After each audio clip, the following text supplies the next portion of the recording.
ఇంట్లో తండ్రి నుంచి భార్య మీనా వరకు ఎవ్వరూ బాలుని నమ్మరు. అవకాశం కోసం కాచు కూర్చున్న రోహిణి, మనోజ్, ప్రభావతి మాత్రం రచ్చ రచ్చ చేస్తారు.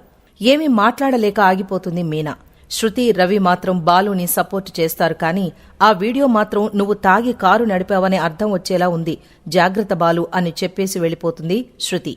రవి కూడా అన్నయ్య నువ్వు తాగావంటే ఎవ్వరూ నమ్మరు కదా అనేస్తాడు.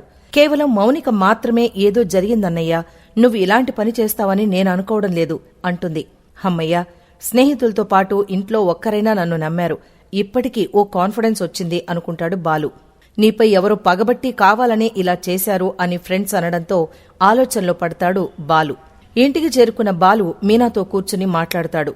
అందరూ నమ్మకపోయినా బాధగా అనిపించలేదు. అందర్నీ నన్ను ఒకటిగా చూడొద్దు మీనా, నన్ను పూర్తిగా అర్థం చేసుకున్నావు అనుకున్నాను, కాని నువ్వు నమ్మడం లేదని బాధపడతాడు బాలు. కన్నీళ్లు పెట్టుకున్న బాలుని చూసి మీనా కరిగిపోతుంది. ఎప్పుడూ అబద్ధం చెప్పని బాలు ఈరోజు కూడా అబద్ధం చెప్పలేదు, కాని వీడియో మాత్రం నమ్మేలాగే ఉంది అనుకుంటుంది. ఇంతలో మౌనిక కాల్ చేస్తుంది. అన్నయ్య తాగాడని నువ్వు కూడా నమ్ముతున్నావా వదినా అని అడుగుతుంది. వీడియో స్పష్టంగా ఉంది కదా అని రిప్లై ఇస్తుంది మీనా. మనం వీడియో సగమే చూశాం, ఎవరో కావాలని కుట్ర చేస్తున్నారు అనిపిస్తోంది, పూర్తి వీడియో చూస్తేనే అర్థమవుతుంది అంటుంది మౌనిక. బాలు, మౌనిక మాటలు విన్న తర్వాత ఆలోచనలో పడుతుంది మీనా. ఎప్పుడు ఎలాంటి తప్పు చెయ్యని, అబద్ధం చెప్పని బాలుపై నమ్మకంతో నిజం నిరూపించాలని ఫిక్స్ అవుతుంది మీనా. వెంటనే బండిపై బారుకు వెళుతుంది. అక్కడ బార్ యజమానిని కలిసి, నాకు నిజం కావాలి, మా ఆయన ఓ సమస్యలో ఇరుక్కున్నారు, అందులోంచి బయటపడాలి, నా భర్తపై పడ్డ నిందను నేను చెరిపేయాలి సార్ అని ప్రాధేయపడుతుంది. నువ్వెవరు? నీ భర్తెవరు? నిత్యం బార్కి ఎంతోమంది వచ్చిపోతారు, నాకెలా తెలుస్తుంది అనంటాడు బార్ ఓనర్. మీనా వెంటనే బాలు ఫోటో చూపించి ఈ వ్యక్తి అంటుంది.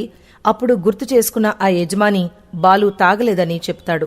సీసీటీవీ ఉంటుంది కదా, ఫుటేజ్ కావాలి అని అడుగుతుంది మీనా. అలా మౌనిక మాటలు గుర్తు చేసుకుని పూర్తి వీడియో కలెక్ట్ చేస్తుంది. తన భర్త తప్పు చేయలేదని కన్ఫర్మ్ చేసుకుని ఆ వీడియో తీసుకుని ఇంటికి బయలుదేరుతుంది. వీడియో తీసి వైరల్ చేసింది గుణ, కారు సీజ్ చేయించింది సంజయ్. సో ఈ విషయం బయటపడితే అప్పుడుంటుంది ఈ ఇద్దరికీ బాలు చేతిలో, మీనా చేతిలో.